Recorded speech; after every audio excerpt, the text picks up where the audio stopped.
Jadi saya ikutin 1 minggu ini setelah Rocky Gerung berucap yang memang tidak santun kepada seorang presiden, ya.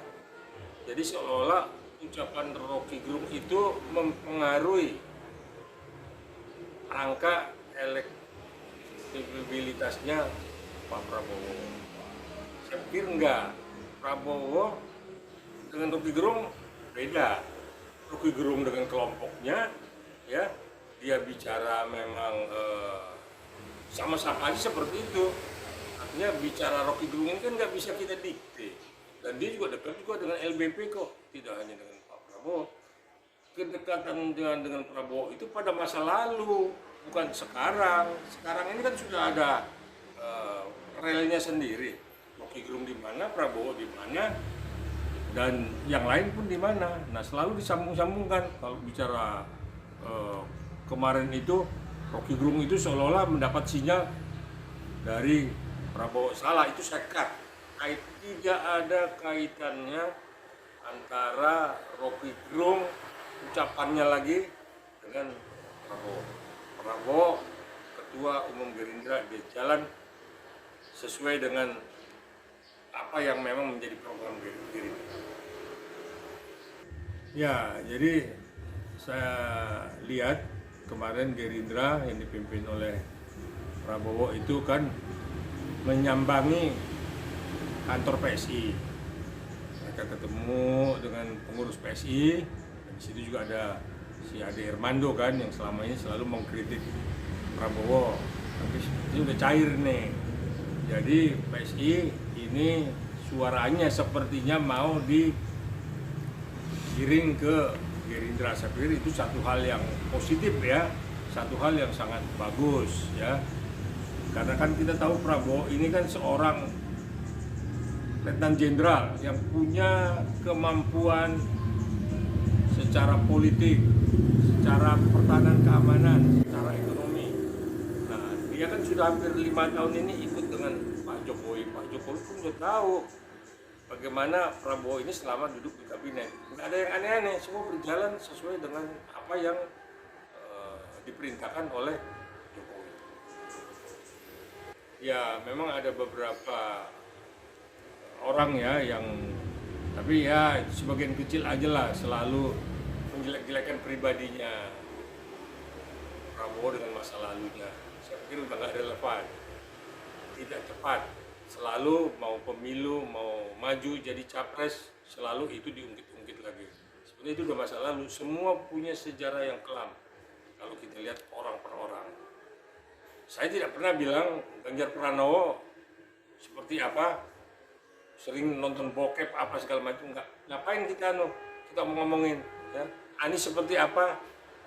Tapi yang jelas Pak Prabowo sudah menunjukkan Prabowo selama di kabinet, bagaimana Prabowo bisa menunjukkan bahwa dia adalah orang yang setia kepada Republik ini. Semua ujung-ujungnya untuk bagaimana Republik ini berdiri tegak, bagaimana rakyat makmur, bagaimana keadilan itu diterima oleh seluruh masyarakat Indonesia. Ini kan sekarang kita lihat seperti apa. Pak Jokowi membangun semua infrastruktur, membangun juga ekonomi, membangun semua.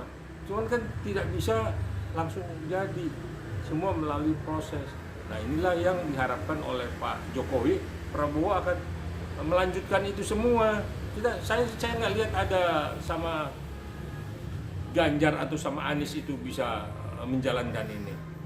Nah, orang yang punya kemampuan berwibawa dan cukuplah, dan dia tidak bergantung pada oligarki, tidak bergantung pada kadrut, tapi dia nasionalis. Nah, ini kita beri kesempatan, begitu. Jadi nggak ada beberapa gelintir orang selalu mengatakan Prabowo begini, itu lalu, masa lalu, dan itu politik. Ya, politik selalu ada yang baik dan ada yang buruk. Nah, kita ambil yang baiknya lah. 5 tahun ini kan kelihatan bagaimana kemampuan dia sebagai kementerian di pertahanan keamanan dia jalankan sesuai dengan petunjuknya Pak Jokowi. Ya, saya memang sebagai pribadi dan sebagai rakyat pemilih juga nanti dan sebagai praktisi hukum, saya memang berharap Pak Prabowo bisa terpilih. Tapi memang saya ingin juga pendampingnya siapa, supaya jelas pendampingnya ini juga memang bisa membantu Pak Prabowo. Seperti tempoh hari saya sampaikan, kenapa tidak pilih Mahfud MD untuk penegakan hukum? Karena beliau orang yang lurus, orang yang bersih, dan orang yang mengerti hukum. Nah, maka selalu kita ribut, jangan hukum ini tajam ke bawah, tumpul ke atas. Kalau Pak Prabowo nanti mau gandeng Puan, wah lebih bagus, ya, karena nggak kita lihat ada kepemimpinan sama saudara Ganjar, ya, Puan gandeng dengan Prabowo itu yang terbaik. Karena kan kemarin MK pun sudah memutuskan bahwa untuk tingkatan mereka yang duduk di Pres dan Wapres itu ada, MK sudah memutuskan dengan batasan umur. Jadi kalau mau menggunakan Gibran itu, saya pikir masih terlalu muda, dan dia udah buat statement bahwa dia tidak bersedia.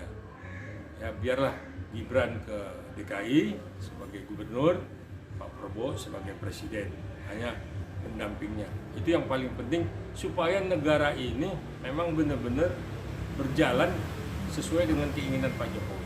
Jadi dilanjutkan KN, program infrastruktur, ekonomi dibangun. Indonesia di mata dunia ini udah hebat. Ya, selama Pak Jokowi memimpin ini udah hebat. Nah, mudah-mudahan memang Prabowo akan bisa membawa ini ketika beliau dipercaya oleh rakyat dipilih menjadi presiden. Saya pikir itu yang bisa saya sampaikan.